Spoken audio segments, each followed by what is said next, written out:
D'Angelo Russell has been traded again. This time it's a deal between the Los Angeles Lakers and Brooklyn Nets that's raising eyebrows across the league. Sure, it might not seem like a blockbuster at first, but the implications, they're huge. Today we're diving into why this trade might be more important than you think, what it tells us about the future of both teams, and how this move could ripple across the league. Is this the key to unlocking another Lakers title run, or just another chapter in the NBA's ongoing game of musical chairs? Let's break it all down. First, let's get into the nuts and bolts of the deal. The Lakers sent D'Angelo Russell, Maxwell Lewis, and 3 second-round picks to the Brooklyn Nets. In return, they got Dorian Finney-Smith, a defensive specialist known for his versatility, and Shake Milton, a reliable backup guard. On the surface, this doesn't look like a blockbuster. No superstar names, no first-round picks. But here's the thing, trades like this often carry deeper implications. What if I told you that this trade could be a critical piece in shaping the Lakers roster not just for this season, but for LeBron's twilight years? Let's explore. The Lakers have had one glaring issue all season, a lack of defensive consistency and versatility on the wing. Sure, they've got LeBron James, but even the king can't do it all. Enter Dorian Finney-Smith. Finney-Smith is the kind of player every championship contender needs. He doesn't demand the ball, but makes his presence felt in every other way. He's a lockdown defender capable of guarding positions 1 through 4, which means he can take on the league's toughest assignments, whether it's a shifty guard like Steph Curry or a physical forward like Kawhi Leonard. And let's not forget his ability to stretch the floor. Finney-Smith is a career 36% three-point shooter, which adds a much-needed boost to the Lakers' perimeter offense. But here's the real value. Flexibility. Finney-Smith allows the Lakers to experiment with different lineups. Imagine a defensive unit featuring Finney-Smith, Anthony Davis, and LeBron James. That's 3 players who can switch on almost every screen, protect the rim, and force turnovers. It's a nightmare for opposing offenses. Still, you might be wondering, why didn't the Lakers aim for a bigger star? Why settle for a role player? Well, that's the genius of this move. By holding onto their first-round picks, the Lakers have kept their options open. They're playing the long game, and this trade is just the first domino to fall. Now, let's flip the narrative. For the Nets, this trade is about one thing, the future. Brooklyn is clearly in rebuilding mode, and this deal fits their strategy perfectly. In exchange for Finney-Smith, they've added 3 second-round picks and taken on D'Angelo Russell, a player they're unlikely to keep. Whether they flip Russell to another team or buy him out, the Nets are prioritizing flexibility and asset collection over short-term success. But here's a question to consider. At what point does rebuilding become too much of a gamble? The Nets are betting big on their ability to draft and develop talent. If those second-round picks don't pan out, they could find themselves stuck in mediocrity for years. Time will tell if this strategy pays off.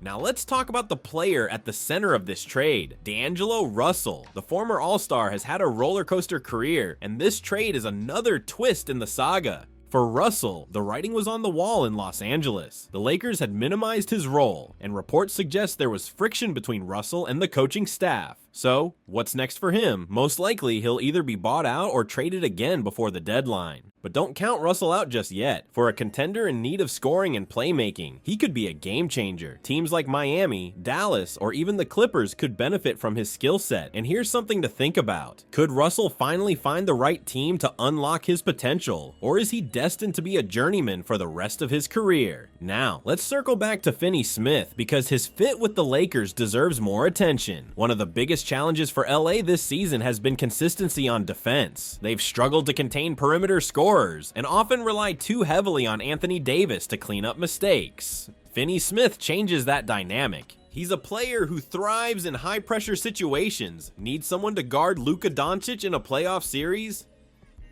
Finney-Smith has done it. Need someone to hit a clutch corner 3 in crunch time?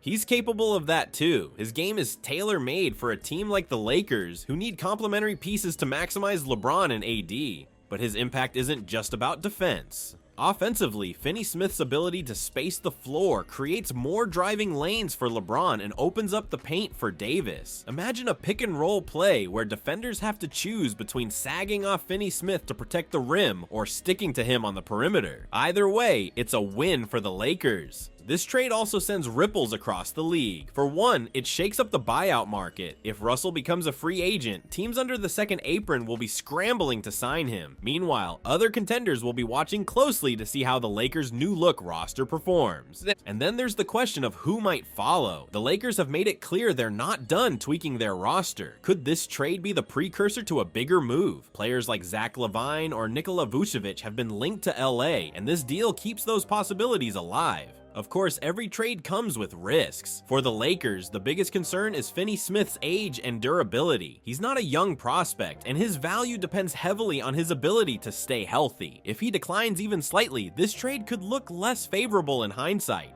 For the Nets, the risk is equally clear. By focusing on future picks, they're essentially gambling on their ability to draft and develop talent. If those picks don't pan out, they could end up stuck in a prolonged rebuild. So, what's the final verdict? For the Lakers, this trade is a smart, calculated move. It improves their defense, adds lineup flexibility, and keeps their long-term options open. For the Nets, it's another step in their rebuilding process, though the success of this strategy remains to be seen. But the real story is what happens next. Will the Lakers use this trade as a stepping stone to a bigger move? Will D'Angelo Russell revive his career on a new team? And how will this deal shape the playoff picture? This trade might not dominate headlines, but it's a reminder of how even small moves can have big consequences. The NBA is a chessboard, and right now, the Lakers and Nets are making their next moves. The question is, will they pay off?